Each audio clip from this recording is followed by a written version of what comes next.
Just going to make a note of it now. I am checking in with Travels in West Africa by Mary Kingsley. And this is chapter 5, The Rapids of the Ogwe. And, I've been kind of talking a lot of the kind of limitations of Kingsley, of Mary Kingsley. But, she also is just so amazing at giving you little, glimpses of the nature of the place. And I really feel close to her in this. Like, there's the chasms where she's talking about kind of ranking people, or just the underlying, what to my view is racism, which I'm sure someone looking back at me from 100 years would say is my racism. But also just kind of like, oh, this is a person, and this is a person with a very good eye, and really a beautiful way of have phrasing stuff. Olange seemed to stretch right across the river, blocking with his great blunt mass all passage, while away to the northeast a cone-shaped peak showed conspicuous, which I afterwards knew as Kongwe. In the darkness round me flitted thousands of fireflies, and out beyond this a pool of utter night flew by unceasingly in the white foam of the rapids.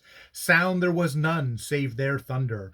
The majesty and beauty of the scene fascinated me, and I stood leaning with my back against a rock pinnacle watching it.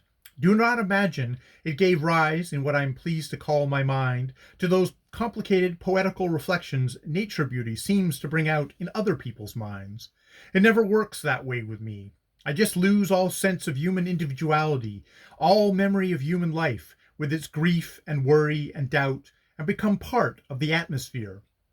I found, had hung up my mosquito bar over one of the hardwood benches, and going cautiously under it, I lit a nightlight and read myself to sleep with my damp, dilapidated old Horace.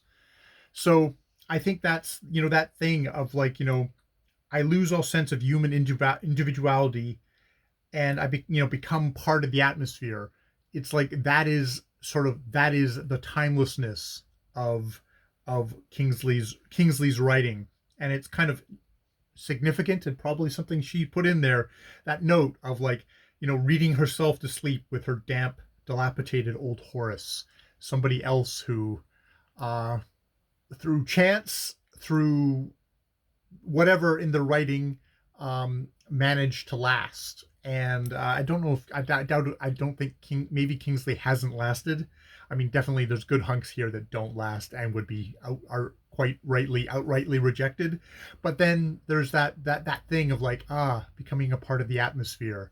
It's like, that's beautiful. That is just so beautiful, and something I want to note, and something that I should bring up in a review that I do of this book when I get to that point. Early days, 23%, and reading it in very small chunks, but we'll see. All right, more videos later.